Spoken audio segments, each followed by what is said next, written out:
Hello, I'm Lila, and the system that I am going to be introducing to you for this assignment is D&D Beyond. So this is a website that fits within the tabletop role-playing games discipline, as it is a tool that can be used by those who play the tabletop role-playing game Dungeons and Dragons as a way to create, store, and manage different characters and resources. More specifically, I'm going to be focusing on the character creation within the website and focus on the standard creation generator. So the concepts I'm going to be applying are property value based metadata generation and controlled vocabulary and standards. So when you're playing Dungeons and Dragons, you create a character's like different abilities and how well they do each different thing they try to do. Um, by rolling four six-sided dice 6 times, and you end up with these values. So these values are your ability scores, and they are then applied to a different ability. And these are the abilities, and they are our properties. So your property of strength has a value of 15.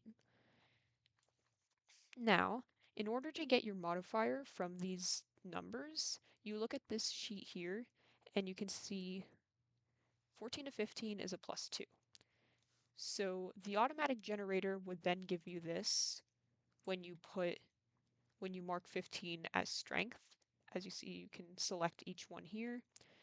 So you put strength in for 15 and you'll automatically be generated this, which says, 15 is strength with plus 2, because right here it's plus 2.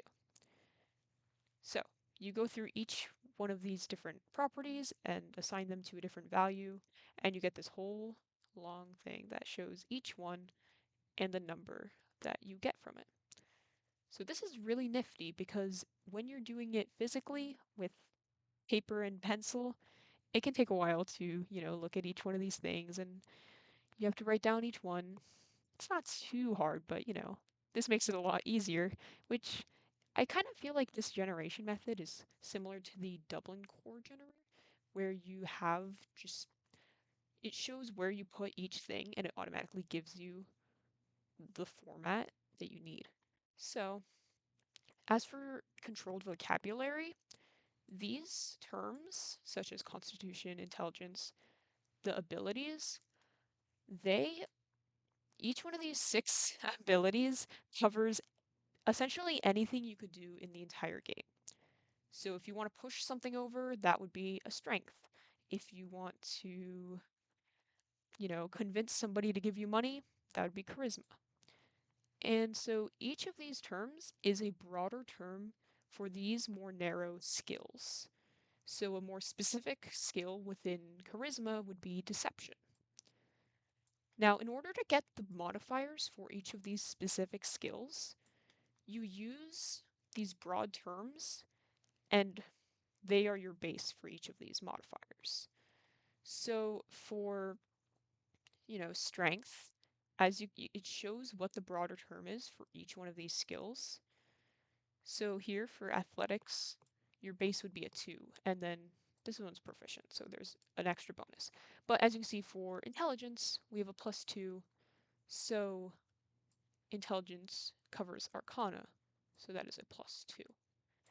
Now with things like proficiencies where you have extra things added, it can get pretty complicated. And so within this website, you can just click on which things you want to have um, your proficiencies or whatever extra numbers added to.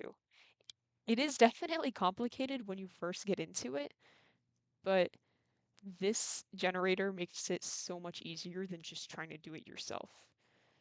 So just to sort of show, um, this is what your basic sheet would look like, where you need to write in every single, you know, everything about your character. And here is a fully generated sheet where you can see all of these numbers are here and they all correspond with these, although some have a little extra numbers added because they have these proficiencies. But it's all sorted and added up by the system. which is awesome. And I hope that I showed you a little something that maybe would be useful, especially if you are interested in Dungeons and Dragons. Thank you.